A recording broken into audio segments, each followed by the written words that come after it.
روزانہ ایسے اسلامی واقعات سننے کے لیے ہمارے چینل کو سبسکرائب ضرور کریں۔ اموی خلیفہ عبد الملک بن مروان کا دور حکومت تھا۔ حج کے موسم میں ہزاروں بندگان خدا بیت اللہ کی شہادت حاصل کرنے کے لیے دور دراز سے کھنچے چلے آ رہے تھے۔ صحن کعبہ میں اژدہام کا یہ عالم تھا کہ تل دھرنے کی جگہ نہیں تھی۔ اس حج کی ایک خاص بات یہ بھی تھی کہ اس سال خلیفہ عبد الملک بن مروان کا بیٹا اور ولی عہد حسام بن عبد الملک بھی ملک شام سے سفر کر کے حج بیت اللہ کے لیے آیا تھا۔ اس کے ساتھ اراکین سلطنت اور ایانائے مملکت کے علاوہ اس کے بہت سے سامی دوست بھی تھے۔ اس حج میں عہد اموی کا مشہور شاعر ابو فراس حمام بن غالب فرجدق تمیمی بھی تھا۔ حسام بن عبد الملک حجر اسود کا بوسہ لینے کے لیے آگے بڑھا۔ شاید اس کے ذہن میں یہ بات ہو کہ ولی عہد کی دنیاوی کروفر اور شان و شوکت دیکھ کر لوگ اس کے سامنے سے ہٹ جائیں گے اور وہ آسانی سے حجر اسود کا بوسہ لے لے گا۔ لیکن لوگوں نے حسام اور اس کے لاؤ لشکر کو کوئی اہمیت ہی نہیں دی۔ کچھ دیر بھیڑ میں دھکے کھانے کے بعد حسام نے حجر اسود کو بوسہ دینے کا ارادہ ترک کیا اور مطاف کے ایک کنارے پر آ کر کھڑا ہو گیا۔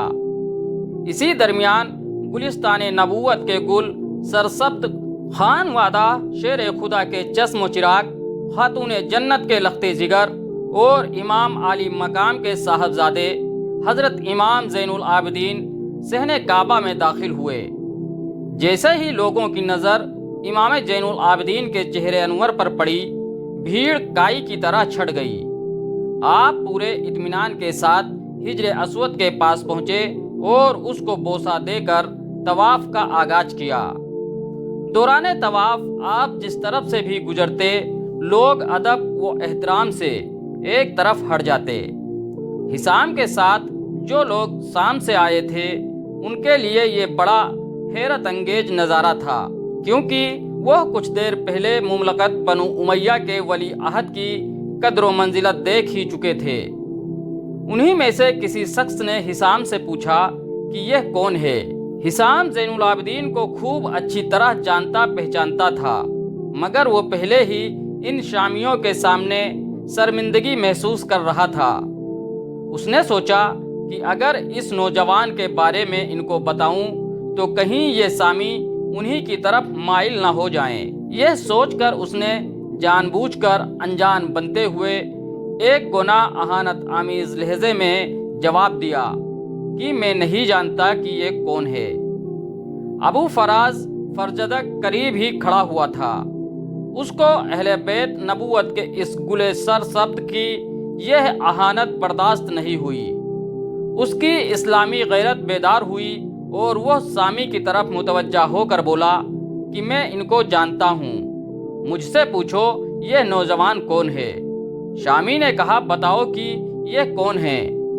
فرجدق نے حضرت امام زین العابدین کی شان میں فی البدیہہ ایک فصیح و بلیغ قصیدہ نظم کر کے سنا دیا۔ اس نے کہا یہ وہ مقدس شخصیت ہے کہ جس کے نقش قدم کو وادی بطحا یعنی مکہ مکرمہ پہچانتا ہے، اور بیت اللہ یعنی خانہ کعبہ اور حل و حرم سب ان کو جانتے پہچانتے ہیں۔ یہ تو اس ذات گرامی کے لخت جگر ہیں جو اللہ کے تمام بندوں میں سب سے بہتر ہیں، یعنی حضور اکرم صلی اللہ علیہ وسلم۔ یہ پرہیزگار تقوی والے، پاکیزہ، صاف ستھری اور قوم قریش کے سردار ہیں۔ جب ان کو قبیلہ قریش کے لوگ دیکھتے ہیں تو ان کو دیکھ کر کہنے والا یہی کہتا ہے کہ ان کی بزرگی و جوان مردی پر بزرگی و جوان مردی ختم ہے۔ تمہارا یہ کہنا ہے کہ یہ کون ہیں؟ ان کو کوئی نقصان نہیں پہنچاتا جس ذات گرامی کو پہچاننے سے تو انکار کر رہا ہے۔ ان کو تو عرب و عجم سب جانتے ہیں۔ یہ خاتون جنت حضرت فاطمہ الزہرا رضی اللہ تعالی عنہا کے لخت جگر ہیں۔ اگر تو ان کو نہیں جانتا تو سن لے کہ یہ ان کے محترم نانا امام الانبیاء حضرت محمد صلی اللہ علیہ وسلم پر انبیاء اکرام کے سلسلے کا اختتام ہوا ہے۔ فی البدیہہ اور برجستہ ہونے کے باوجود یہ قصیدہ نہ صرف ایک ہی زبان و بیان کی رو سے نہایت اعلیٰ پیمانے کا تھا، بلکہ اس میں حضرت امام زین العابدین کے خاندانی اور ذاتی تمام فضائل و کمالات بڑی عمدگی اور فنکارانہ مہارت سے نظم کر دیے گئے تھے۔ اس لیے یہ قصیدہ محبان اہل بیت اور ارباب شعر و ادب دونوں کے یہاں معروف و مقبول رہا۔ تذکرہ نگاروں نے لکھا ہے کہ جب فرجدق کا یہ مدحیہ قصیدہ حسام نے سنا تو بہت ناراض ہوا اور اس قصیدے کی پاداش میں فرجدق کو قید خانے میں ڈلوا دیا۔ جب حضرت امام زین العابدین کو خبر ہوئی کہ حسام نے فرجدق کو قید کروا دیا ہے اور اس کا جرم صرف یہ ہے کہ اس نے آپ کی مدح میں قصیدہ نظم کیا تھا، اس سے آپ کا دریائے سخاوت جوش میں آیا اور آپ نے بطور انعام ایک خطیر رقم فرجدق کو بھجوائی، مگر فرجدق نے یہ کہہ کر وہ انعام لینے سے انکار کر دیا کہ میں وہ قصیدہ محض اللہ تعالیٰ کی خوشنودی حاصل کرنے کے لیے نظم کیا تھا۔ اس کے ذریعے دنیاوی مال و دولت کمانا مقصود نہیں تھا، لیکن حضرت امام زین العابدین نے ارشاد فرمایا کہ ہم خاندان اہل بیت سے تعلق رکھتے ہیں، ہمارا طریقہ یہ ہے کہ جب کوئی چیز کسی کو عطا کر دیتے ہیں تو واپس نہیں لیتے۔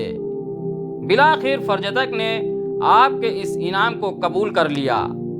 حضرت امام زین العابدین کے تحفے کے جواب میں فرجدق نے جو بات کہی، اس سے اندازہ ہوتا ہے کہ اس نے یہ قصیدہ محض دینی اور اسلامی حمیت کے باعث نظم کیا تھا۔ اس قصیدے کو فی البدیہہ نظم کرنے کے پیچھے کوئی دنیاوی غرض یا لالچ نہیں تھی۔ فرجدق کی وفات 110 ہجری میں ہوئی۔ احد بنو امیہ کا ایک قد آور شاعر بصرہ میں پیدا ہوا اور یہی نشو و نما ہوئی۔ ہم اثر اموی شاعر جریر سے اس کی خوب شاعری معرکہ آرائیاں ہوئیں، جن کے قصے اور اشعار آج بھی شائقین ادب کے لیے دلچسپی کا موضوع ہیں۔ فرجدق نے اپنی شاعری میں انداز بیان اور اسلوب میں جدتیں دکھائیں۔ خاندانی فخر و مواحات کی گلو آمیز مثالیں اس کے کلام میں نمایاں ہیں۔ ایام عرب کے قصے اور قدیم جاہلیت کے تصورات کے احیاء میں اس نے بڑا زور صرف کیا۔ اس کی شاعری کے اسی پہلو کے مد نظر ماہرین ادب کا یہ قول مشہور ہے کہ اگر فرجدق کی شاعری نہ ہوتی تو عربی زبان کا تہائی حصہ تلف ہو جاتا۔ فرجدق کے اخلاق و کردار اور عادات و اطوار کے بارے میں تقریباً سبھی مورخین کا اتفاق ہے کہ وہ ایک برا شخص تھا۔ اس کے اخلاق گھٹیا تھے، فحش و فجور کا عادی اور عیاسی کا دل دادا تھا۔ آدمی عملی طور پر کتنا ہی برا کیوں نہ ہو، مگر کبھی کبھی اس کے اندر ایمانی اور اسلامی حمیت ضرور بیدار ہو جاتی ہے۔ صحن کعبہ کا مذکورہ واقعہ اسی ذیل میں آتا ہے، اسی لیے بعض اہل علم اور صاحبان دل نے فرمایا ہے کہ اسی قصیدے کی وجہ سے فرجدق کی نجات و مغفرت کی امید کی جا سکتی ہے۔ حضرت عبدالحق محدث دہلوی رحمۃ اللہ علیہ اس قصیدے کے بارے میں فرماتے ہیں کہ امید ہے کہ اللہ تعالیٰ آخرت میں فرجدق کی اسی قصیدے کی بنیاد پر بخشش فرما دے گا۔ پھر حضرت شیخ نے شیخ الحرمین عبداللہ قرطبی سے منسوب ایک قول بھی نقل کیا ہے، جس کا مفہوم یہ ہے کہ اگر اللہ کے یہاں ابو فراس کا اس قصیدے کے علاوہ کوئی اور عمل نہ بھی ہو تو یہی اس کی مغفرت کے لیے کافی ہوگا، کیونکہ یہ سلطان جابر کے روبرو اعلائے کلمت الحق ہے۔ عرب فرجدق کے عربی آداب میں مقام سے بخوبی واقف ہیں، وہ جانا پہچانا نام ہے اور اس کا کلام کتب میں آج بھی زندہ ہے۔ واللہ عالم، جزاکم اللہ خیرہ۔